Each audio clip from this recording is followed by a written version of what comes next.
Hello student, यदि आप भी इस बार बोर्ड एग्जाम का पेपर देने वाले हैं तो आज हम आपको सिखाने वाले हैं पर्यावरण प्रदूषण पर निबंध कैसे लिखना है बोर्ड एग्जाम में। यदि आप इस प्रकार बोर्ड एग्जाम की कॉपी में निबंध लिखेंगे तो आपको एग्जामिनर पूरे नंबर दे देगा।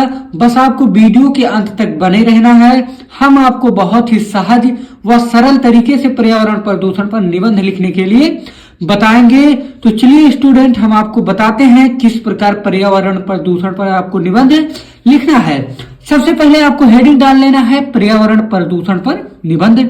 ऐसे हेडिंग डाल लेंगे, उसके बाद रूपरेखा लिखेंगे। क्या लिखेंगे? रूपरेखा। और रूपरेखा में भी हम लिखेंगे, क्या लिखेंगे? प्रस्तावना। पहला नंबर क्या लिखेंगे? प्रस्तावना। दूसरा नंबर प्रदूषण का अर्थ।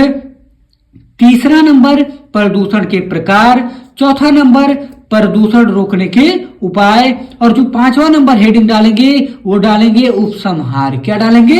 उपसंहार। इसी प्रकार आपको रूपरेखा में लिखना है। उसके बाद जो पहला रूपरेखा में लिखे हैं प्रस्तावना, तो प्रस्तावना हेडिंग डालेंगे और उसके बाद उसमें हम लिखेंगे पेड़ काट बस्ती बसी पर्यावरण निराश बढ़ा प्रदूषण शहर में कैसे लेवे सांस। यानी पेड़ काट कर क्या बस रही है? बस्ती बस रही है, बसी। पर्यावरण निराश, यानी जो पर्यावरण है वो क्या है? निराश है। बढ़ रही प्रदूषण शहर में क्या हो रहे हैं? प्रदूषण बढ़ रहे हैं। शहर में कैसे लेवे सांस, यानी कैसे ले अब हम लेंगे सांस। इतना आपको लिखना है। उसके बाद लिखेंगे अपने पुरुषार्थ से गंगा को लोक कल्याण के लिए भारत भूमि पर लाए थे। यानी जो अपने पुरुषार्थ थे, यानी पूर्वज थे, वो क्या किए थे? गंगा को लोक कल्याण के लिए भूमि पर लाए थे। गंगा का जल बहुत रासायनिक दृष्टि से अमृत तुल्य है, उसमें कभी विकार नहीं होता है। यानी जो गंगा का जल है उसमें कभी भी कोई विकार नहीं होता है, बल्कि औषधियां गुणों के कारण कई लोगों के लिए रामबाण है। बल्कि क्या है? औषधीय गुणों के कारण कई लोगों में क्या है? रामबाण है। ऐसे आपको क्या करना है? प्रस्तावना में हेडिंग डालकर इतना लिखना है। उसके बाद दूसरा नंबर हम हेडिंग जो डालेंगे वो डालेंगे प्रदूषण का अर्थ। क्या डालेंगे? प्रदूषण का अर्थ। इसमें हम लिखेंगे जीवन के लिए संतुलित वातावरण अत्यधिक आवश्यक है। यानी जीवन के लिए क्या? संतुलित वातावरण अत्यधिक क्या है? आवश्यक है। वातावरण के इन घटकों में हानिकारक घटकों का प्रवेश ही वातावरण को दूषित करता है। यानी वातावरण के इन घटकों में हानिकारक क्या है? हानिकारक कर लेना। घटकों का प्रवेश ही क्या है? वातावरण को दूषित करता है, जो सभी प्राणियों के लिए हानिकारक होता है। जो सभी प्राणियों के लिए क्या होता है? हानिकारक होता है। वातावरण को दूषित करना ही प्रदूषण कहलाता है। और यदि वातावरण को हम दूषित कर रहे हैं तो ये क्या कहलाता है? प्रदूषण कहलाता है। अब प्रदूषण के प्रकार हेडिंग डालेंगे। उसके बाद प्रकार में हम लिखेंगे निम्न प्रकार के होते हैं। यानी जो प्रदूषण होते हैं वो निम्न प्रकार के होते हैं: जल प्रदूषण, वायु प्रदूषण, ध्वनि प्रदूषण और मृदा प्रदूषण। और भी प्रदूषण है जैसे जनसंख्यात्मक प्रदूषण, रेडियो धार्मिक प्रदूषण। ये है क्या है? प्रदूषण के प्रकार।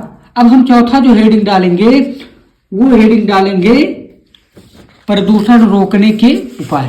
प्रदूषण रोकने के उपाय हेडिंग डालेंगे और इसमें हम लिखेंगे प्रदूषण को रोकने के लिए व्यक्तिगत एवं सरकारी दोनों ही स्तरों पर प्रयास किए जाने आवश्यक है। यानी इसे रोकने की क्या? व्यक्तिगत भी और सरकारी दोनों स्तरों पर प्रयास किए जाने आवश्यक है। प्रदूषण के निवारण एवं नियंत्रण के लिए भारत सरकार ने कई महत्वपूर्ण कदम उठाए हैं। यानी जो प्रदूषण के निवारण के लिए, नियंत्रण के लिए भारत सरकार ने कई महत्वपूर्ण कदम उठाए हैं, जैसे कचरे के निस्तारण को लेकर, वाहनों की धुएं को लेकर, नदियों की सफाई और वृक्षारोपण आदि। ये है प्रदूषण रोकने के उपाय। और जो हम लास्ट हेडिंग डालेंगे वो है उपसंहार। क्या है? उपसंहार। ऐसे हेडिंग डालेंगे। उसके बाद इसमें हम लिखेंगे सरकार प्रदूषण की रोकथाम के लिए पर्याप्त सजग है। यानी जो सरकार है वो प्रदूषण को रोकने के लिए, रोकथाम के लिए क्या है? पर्याप्त सजग है। पर्यावरण के प्रति जागरूकता से ही हम और ही अधिक अच्छा एवं स्वस्थ जीवन जी सकेंगे। यानी जो पर्यावरण के प्रति यदि हम जागरूक रहेंगे तभी हम क्या कर सकते हैं, अधिक अच्छे एवं स्वस्थ जीवन को जी सकेंगे और आने वाली पीढ़ी को प्रदूषण के अभिशाप से मुक्त बना सकेंगे और जो आगे आने वाली जो पीढ़ी है उसे प्रदूषण के अभिशाप से मुक्त भी बना सकेंगे। इसी प्रकार आपको क्या करना है, बोर्ड एग्जाम की कॉपी में निबंध को लिखना है। यदि आप इस प्रकार लिखेंगे तो आपको वो एग्जामिनर पूरे में पूरे नंबर दे देगा। यदि ये वीडियो आपको पसंद आया हो तो चैनल को सब्सक्राइब कर लीजिए। मिलते हैं हम आपसे नेक्स्ट वीडियो में।